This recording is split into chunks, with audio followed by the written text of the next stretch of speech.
अड़ी के आज के प्रश्न हैं बिल्कुल सीधे। क्या दिल्ली में सच में नेताओं के, सांसदों के घर पर फर्जी वोट बनवाए जा रहे हैं? सीएजी रिपोर्ट वाले बीजेपी के दावे में कितना दम है? क्या फर्जी वोट मुद्दे की काट है बीजेपी की रिपोर्ट? ये सारे सवाल हैं आज अड़ी पे। सीधे चलते हैं। हमारे साथ सुधांशु त्रिवेदी भारतीय जनता पार्टी से थोड़ी सी देर में जुड़ने वाले हैं। कांग्रेस की नेता अलका लांबा हमारे साथ जुड़ने वाली हैं। प्रियंका कक्कड़ हमारे साथ जुड़ गई हैं। समीर चौगांकर वरिष्ठ पत्रकार हमारे साथ जुड़ चुके हैं और संजय सिंह राज्यसभा के सांसद भी आम आदमी पार्टी के थोड़ी सी देर में ही जुड़ने वाले हैं हमसे। प्रियंका कक्कड़ जी, सबसे पहले आपसे शुरुआत करूंगी। आज भारतीय जनता पार्टी जिस रिपोर्ट का हवाला दे रही है उससे वो ये कह रही है कि आप झाड़ू से दारू पे आ गए।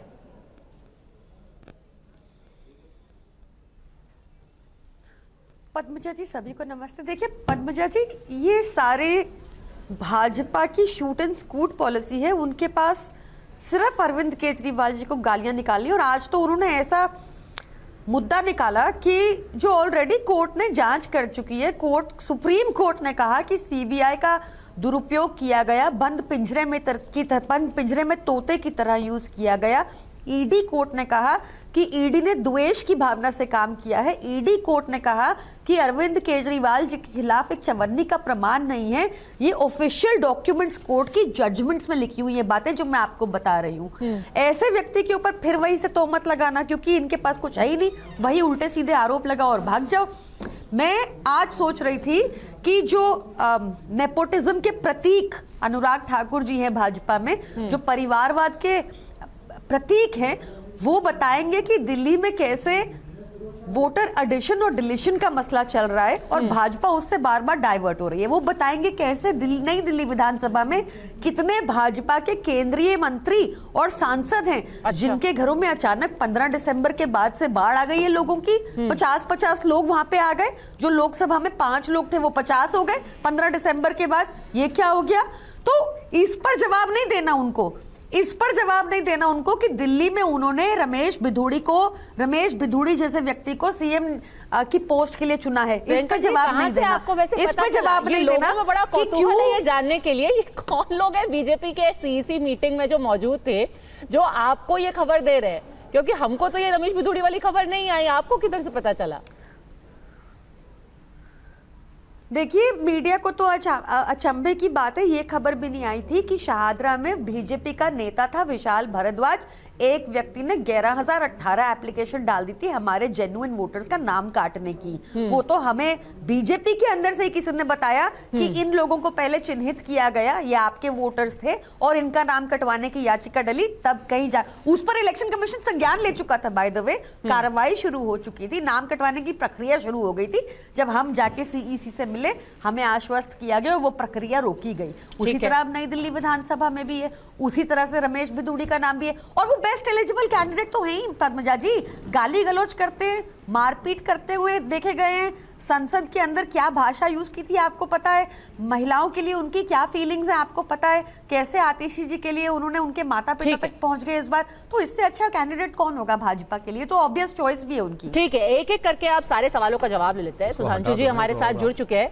सुधांशु जी, सबसे पहले तो आम आदमी पार्टी कह रही है कि हमने सोचा था फर्जी वोटरों पर आप बात करेंगे, उस पर थोड़ी सी स्पष्टीकरण करेंगे। आप ये तथाकथित सीएजी रिपोर्ट लेकर के आ गए जो कि आपके मुख्यालय में लिखी गई।